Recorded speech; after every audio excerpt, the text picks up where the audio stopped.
rendre un hommage déférent au professeur Boubacar Diop, président du comité d'appui au pilotage de l'agenda national de transformation de l'enseignement supérieur, de la recherche et de l'innovation. J'adresse aussi mes félicitations à tous les membres du CAP Antesri pour le travail accompli.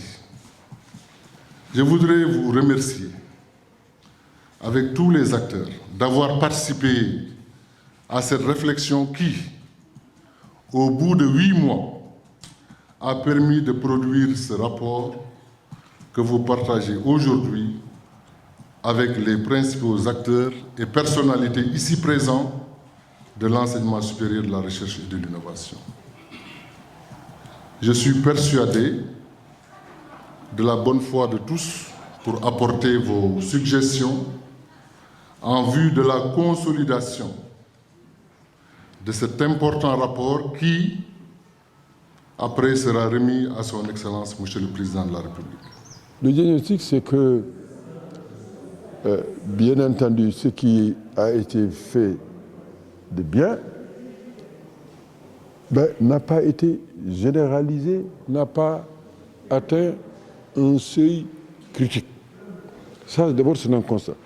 Des réflexions pertinentes ont été faites, mais il n'y avait pas de suivi, de comité de suivi. Ce diagnostic a permis de voir aussi qu'il faut la cohérence de tout le système éducatif.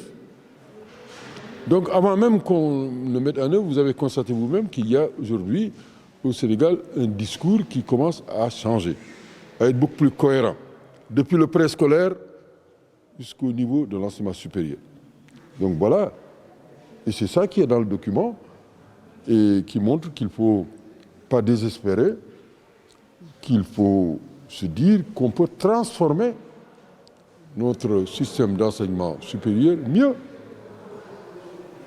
Les universitaires doivent contribuer au changement profond de la société. Et cela, je crois que ça a été dit, mais on montre à travers ce document comment il faut faire.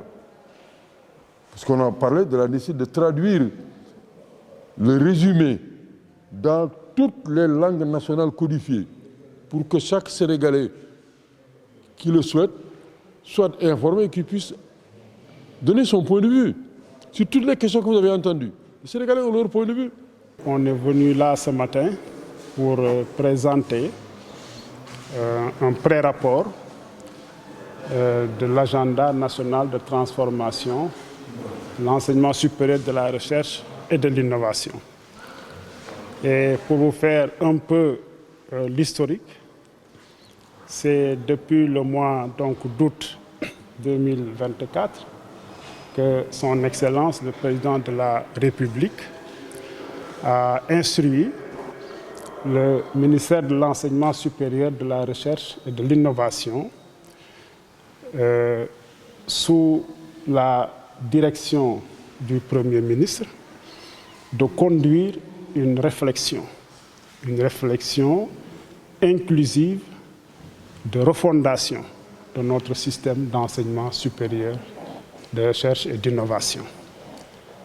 Et à cet effet, effectivement, le ministère de l'Enseignement supérieur, de la Recherche et de l'Innovation s'est saisi de cette recommandation et donc a déclenché le processus, le travail que Son Excellence nous a confié sous la direction du ministre et du Premier ministre.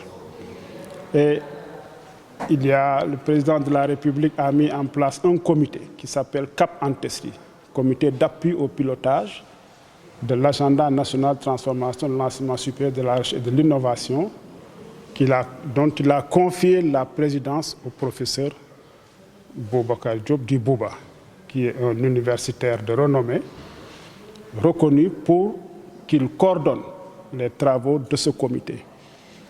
Et le ministère de l'Enseignement supérieur, de la Recherche et de l'Innovation a eu 3 représentants. Le président a nommé 3 représentants dans ce comité, dont moi-même, qui est le directeur général de la Recherche et de l'Innovation, et le directeur général de l'enseignement supérieur, directeur général de l'enseignement supérieur.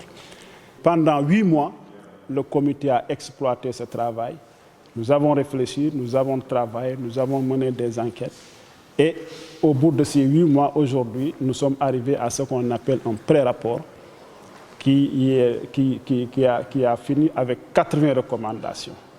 Mais c'est un pré-rapport parce que, comme vous savez, la démarche devait être inclusive. Il nous fallait revenir et partager avec les acteurs. C'est ce que nous avons fait ce matin. Nous avons appelé ici tous les recteurs des universités.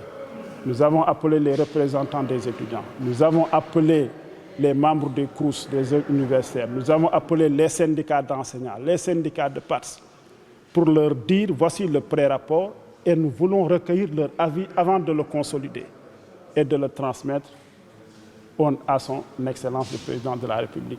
Parce que la démarche doit être inclusive.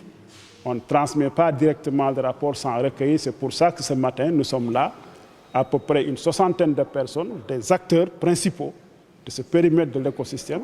Et nous avons discuté sur les 80 recommandations et nous allons recueillir les avis, consolider le rapport autour de ces 80 recommandations et, en ce moment-là, transmettre le rapport à qui de droit.